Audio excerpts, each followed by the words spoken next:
Well, welcome back to the game, everyone. This is Robert from Black Belt Gaming, still sick with my cold, but ready to continue with turn number 11 of Thunderstone Advance. We'll take a look at my hand. Let's see. Alright, we've got some combat power here. Let's think about going into the dungeon. We've got the knight. We could equip him with the spear. We've got the regular, who we could equip with this new bow, giving him a +5 physical attack against anything rank 2 or deeper in the dungeon. That's not going to help us, but this can, with a magic attack of +2. So if we add up that power, 6, 7, 8, 9, 10, 11, 12, 13. Very nice. Let's definitely go to the dungeon and attack one of these bad guys. Well, I think this Charred Bruin is the greatest threat. Also going to give us the biggest reward. But he's all the way back here at rank 4. So 13 reduced by 3 for the darkness, because this gives us 1 point of light. So instead of 4, it's reduced by 3. So that's going to give us approximately 10. And 10 is greater than 9, but when we battle this thing, we have to actually destroy one of our cards. So that could make a difference.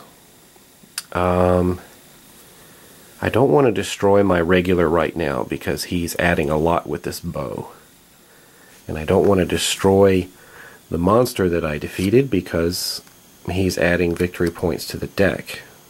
And I think I'm understanding how that works correctly. I think this is shuffled into the deck.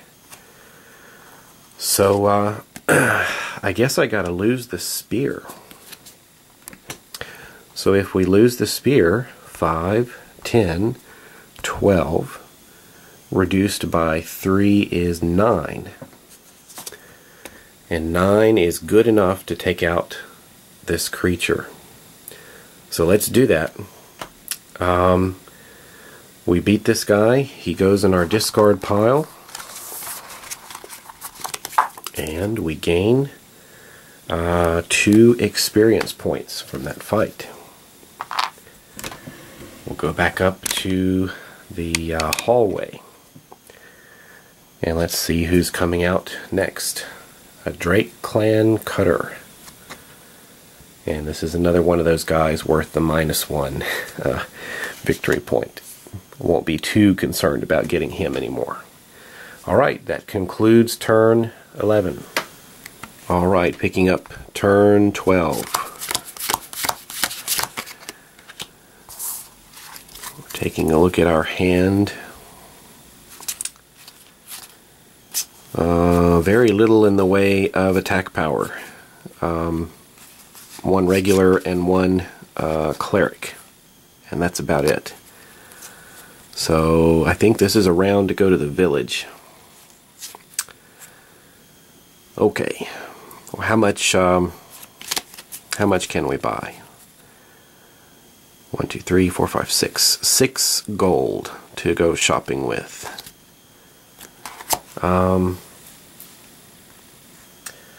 6 gold. This might be helpful. I haven't purchased one of these yet. A mass teleport.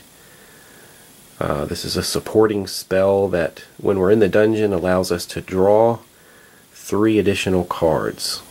That might come in handy.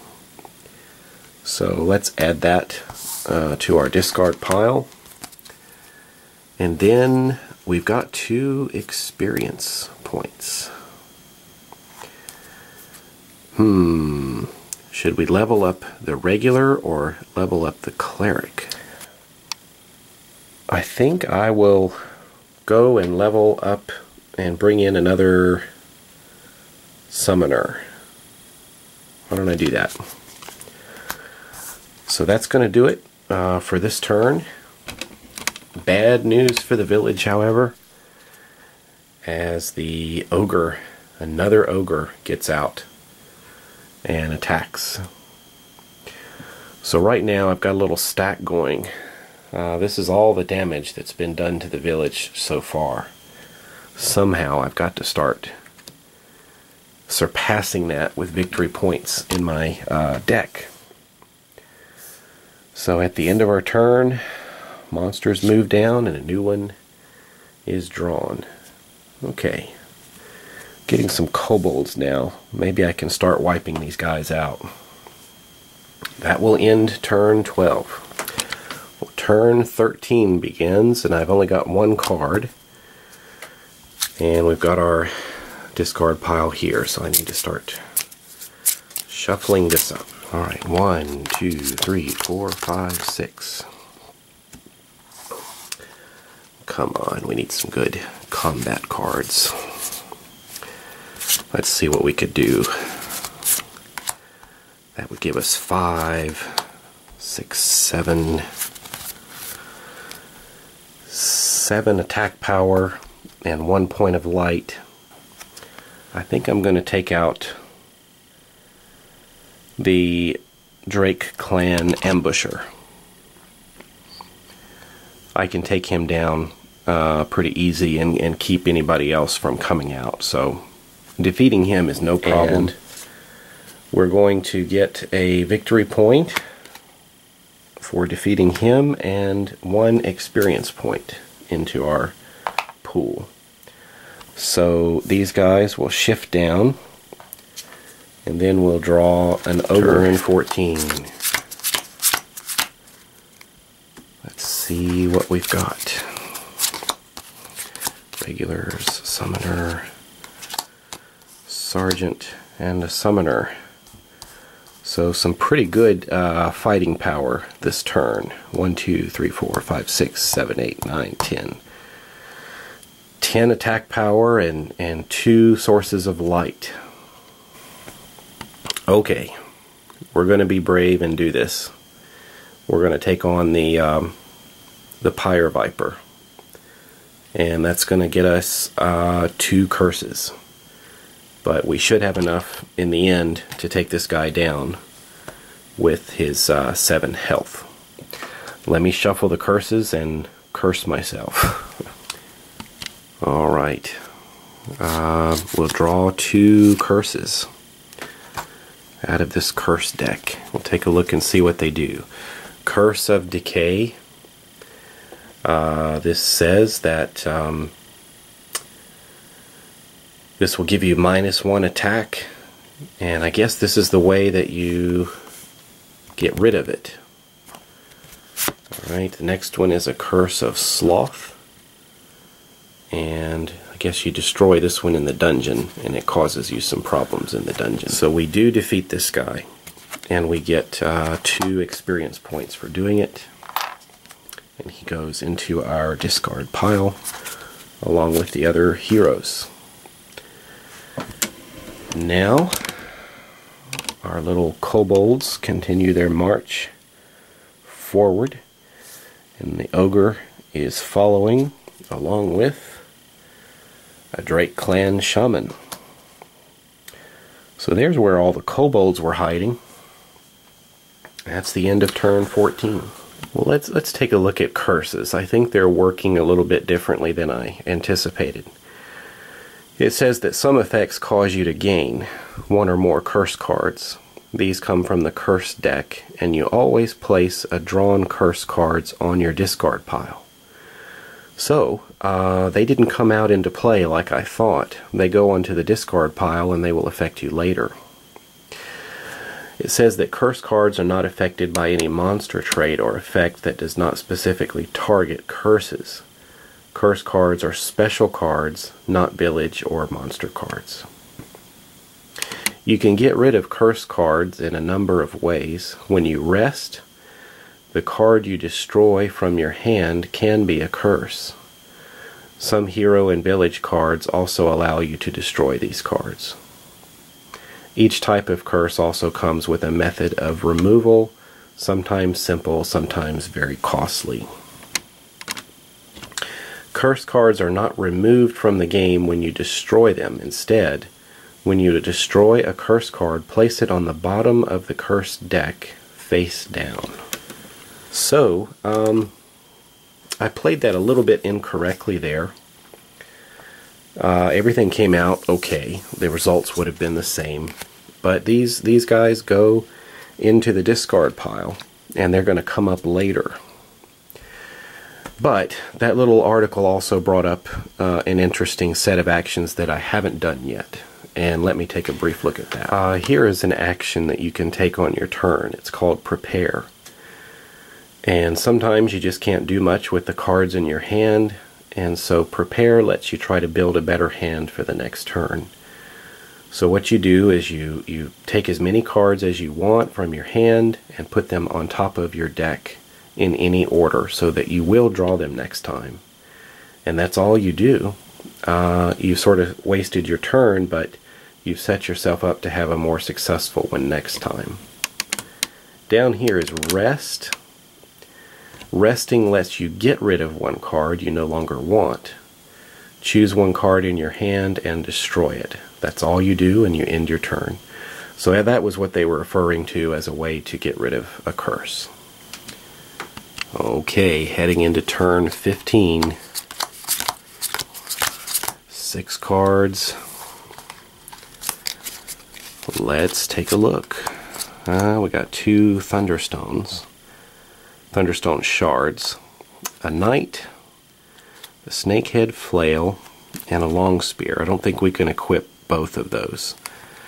So with the snakehead flail, we get a bonus to magic attack equal to the level of our hero. So 5, 6, 7, 8. So we can attack with a strength of 8. And using the Thunderstone shards, we might be able to gain some extra XP. And fortunately for us, the monsters in the front ranks are not that difficult. Kobolds in the first 2 areas. So what was my attack power again? 5, 6, 7, 8. 8 attack power. Don't have any light.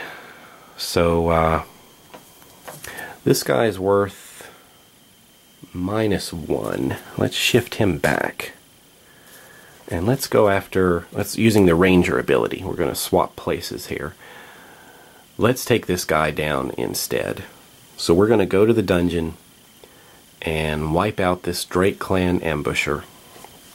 He goes into the discard pile, and then we get 1 XP plus an additional XP for the spoils effect of each of these, so 3 XP for taking down that little guy. So here we go. 6 XP now, and these guys move down. And what else comes out? Another ogre. And that should wrap up turn 15.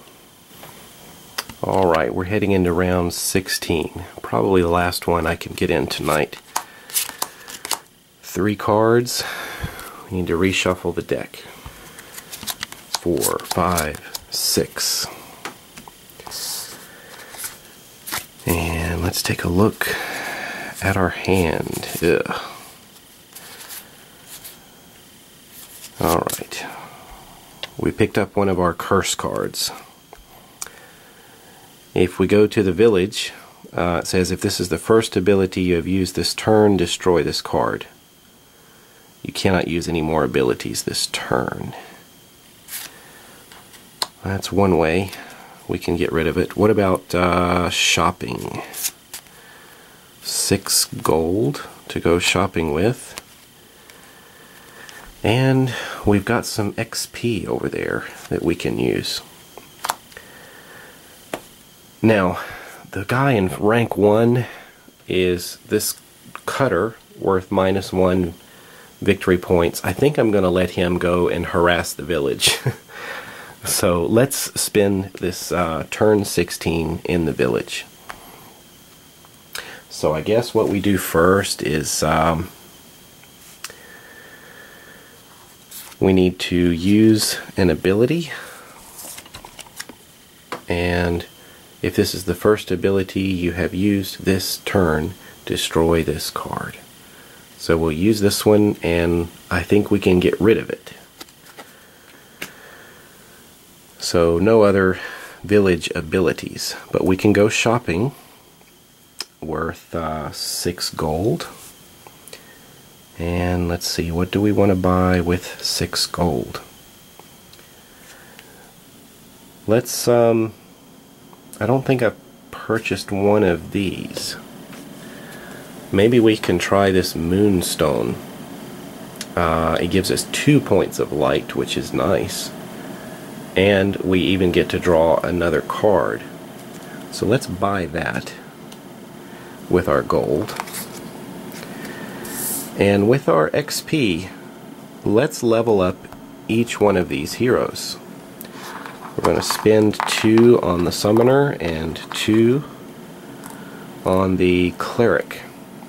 Now, looking at the cleric, the level 2 cleric, now I'm beginning to have an appreciation for her newly gained ability. She can destroy a disease, and these curses are considered diseases.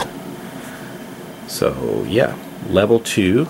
So we'll toss this one and replace her with the level 2 cleric, and then we're going to level up our summoner to level 2.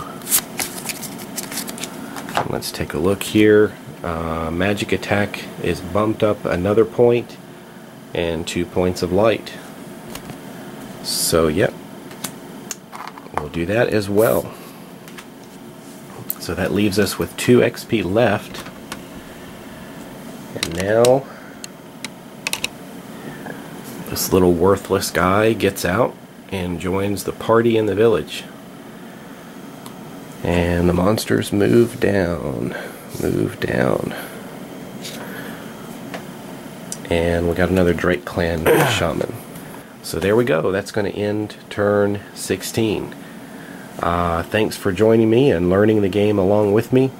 I'll be back for additional turns real soon.